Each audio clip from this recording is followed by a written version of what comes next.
വിശുദ്ധ ദേവസഹായം പിള്ള 1712 ഏപ്രിൽ 23 തിരുവിതാംകൂറിലെ ഒരു യാഥാസ്ഥിതിക നായർ തറവാട്ടിൽ ജനിച്ചു. നന്നേ ചെറുപ്പത്തിൽ ഹൈന്ദവ വിശ്വാസങ്ങളും ആചാരാനുഷ്ഠാനങ്ങളും ആഴമായി പഠിച്ചു. തിന്മയെ എതിർക്കുന്നതിലും നന്മയെ വളർത്തുന്നതിലും മുന്നിട്ട് നിന്നു. ഡിലനോയുടെ യഥാർത്ഥ ദൈവത്തിലുള്ള വിശ്വാസം അന്ധവിശ്വാസങ്ങളും വിഗ്രഹാരാധനയും ആചരിച്ചു പോന്ന നീലകണ്ഠപിള്ളയിൽ മാറ്റങ്ങൾ വരുത്തി. 32 വയസ്സുള്ളപ്പോൾ വടക്കൻകുളത്ത് ഈശോ സഭക്കാരുടെ പള്ളിയിൽ വെച്ച് ദൈവത്തിന്റെ സഹായം എന്നർത്ഥമുള്ള ലാസർ എന്ന പേരിൽ സ്നാനം സ്വീകരിച്ചു.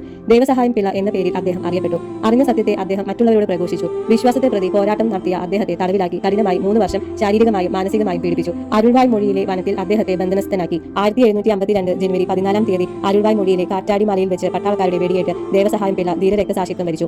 7 വർഷം നീണ്ട ക്രൈസ്തവ ജീവിതത്തിലെ ഓരോ ദിവസവും കത്തോലിക്ക വിശ്വാസത്തിലേക്കുള്ള കൃപ നൽകിയ ദൈവത്തെ അദ്ദേഹം കണ്ണുനീരോട് കൂടി സ്തുതിക്കുമായിരുന്നു. കഠിന പീഡനങ്ങൾ ഏൽക്കുമ്പോൾ ഈശോയെ എന്നെ രക്ഷിക്കണമേ എന്ന് അദ്ദേഹം പ്രാർത്ഥിക്കുമായിരുന്നു. തിരുവിതാംകൂറിന്റെ തെക്കൻ ഉൾപ്രദേശങ്ങളിൽ ക്രൈസ്തവ വിശ്വാസം പടരാൻ ഈ രക്തസാക്ഷിത്വം ഹേതുവായി. 2012 ഡിസംബർ 2 ബെനഡിക്ട് 16 മാർപ്പാപ്പ ദേവസഹായം പിള്ളയെ വാഴ്ത്തപ്പെട്ടവരുടെ ഗണത്തിലേക്ക് ഉയർത്തി. തുടർന്ന് 2022 മെയ് മാസം 15 ഫ്രാൻസിസ് മാർപ്പാപ്പ അദ്ദേഹത്തെ വിശുദ്ധനായി പ്രഖ്യാപിച്ചു.